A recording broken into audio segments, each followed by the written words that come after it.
Om Swastiastu. Hello everyone, welcome to UNESCO News with me Rati Kusumadewi as your presenter today.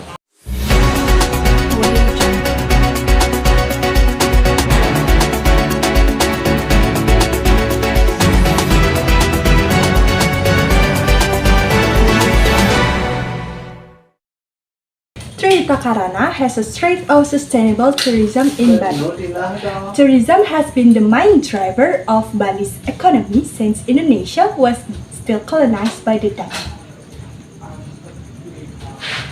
Historical records show that the tourism industry in Bali began to develop rapidly in the 1930s as was proven by the visits of celebrities, one of which was Charlie Chaplin, then world-renowned patrons such as Walter Spice, Miguel Covarrubias, and Rudolf Bonnet, who lived for a long time in Bali and made the island of the gods as an inspiration for his famous work.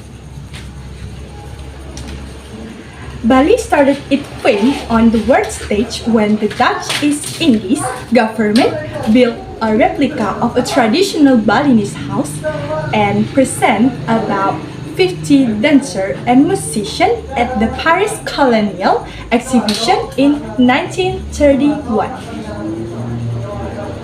The exhibition, which showcased the culture and natural wealth of colonized countries in Asia, Africa, and Latin America, lasted for 6 months and gained 33 million visitors. Bali then became one of the popular tourist destinations in Asia, supported by the Dutch East Indies Government Tourism Office, aka VTV, in Batavia, or as we know right now, is Jakarta. At that time, VTV promoted Bali as the lost paradise. Bali's situation did not change much after Indonesia gained its independence.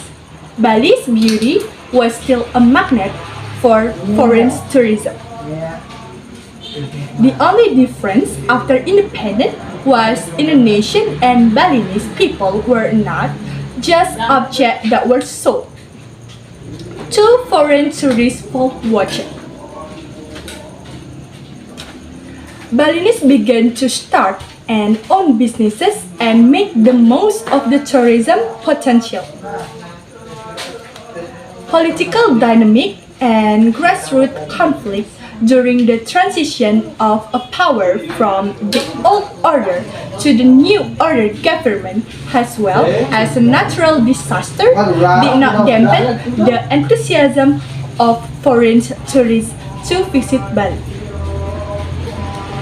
However, the growth in the number of tourist visits and the proliferation of tourist-based industries on the island have affected the relationship within the Balinese society, culture, and also nature conservation. Several rice fields, which supported food security in Bali and even the country, have been converted into hotels, villas, luxury resort, restaurants, cafes, and entertainment venues. As a result, problems began to occur on the island, starting from gentrification, overflowing waste culture, and traditional practice being left behind, and water supply problems to crimes. These various issues have supported Bali tourism business players to restore balance in Bali. To this end, one of the steps to do is to return Bali's tourism to its root that must align with Bali's life and the people philosophy of Trihita Karana. Trihita Karana. Trihita Karana upholds the balance of relationship between human and God, or parayangan, human and fellow human being, or pawongan, and human and nature, has a palamahan.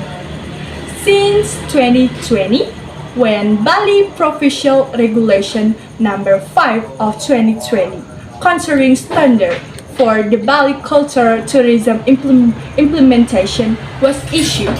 Local government have made Trihita Karana and local wisdom Satkirti has a reference in conducting tourism practices.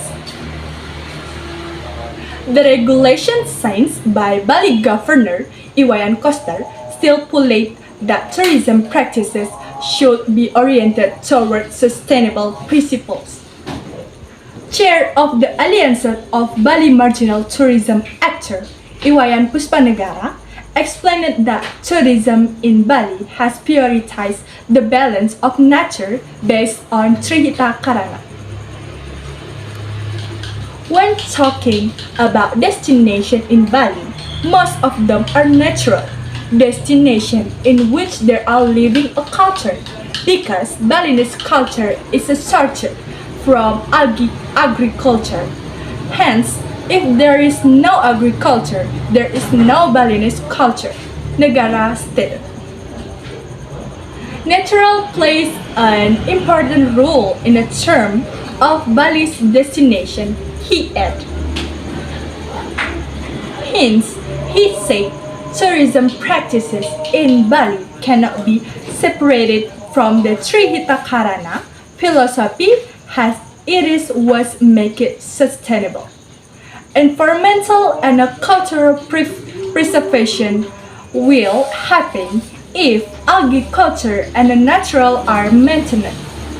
Hence, Negara said his side seeks to strike a balance between agricultural development and tourism development.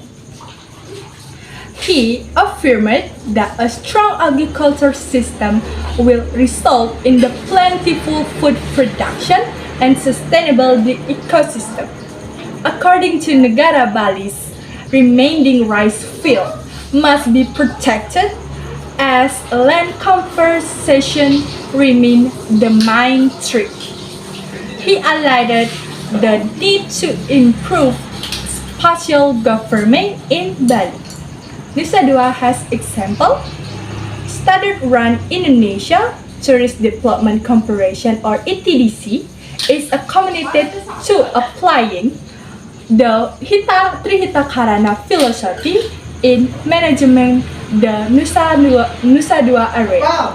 General Manager of the Nusa Dua, Igusti Ngurah Adita, stated that Trihita Karana is a concept that is inseparable from the area planning, development, management, and maintenance. We have a master plan that has the layout of building that is based on the concept of Trihita Karana. In the Nusa Dua area, there are Palemahan, Pawongan, and Parayangan. He relieved it. The concept of Palemahan is applied to the greening zone and Pawongan in the hotel area, while the Parayangan concept is where places of worship in the area will not be touched in the development. Aldita elaborated. Hotel built in the Nusa Dua area must comply with the master plan and ETDC's block plan. Where we have a community design, the hotel building have strongly implemented the Balinese building layout, starting from the height rules and the architecture style also combines modern architecture and Balinese architecture. Adita remarked. 9 temples are located in the Nusa Dua area, and one of them is the Grand Hyatt Hotel, which the community managed instead of the hotel. During the Melati ceremony, people will flock to the temple inside the hotel. Tourism can go hand in hand with the Balinese life rooted in the Trihita Karana philosophy that preserve nature and maintain harmonious relationship between people and tourism as well as a relationship with God. That's all for our news today. Thank you so much and see you next time in the UNESCO news. Bye bye.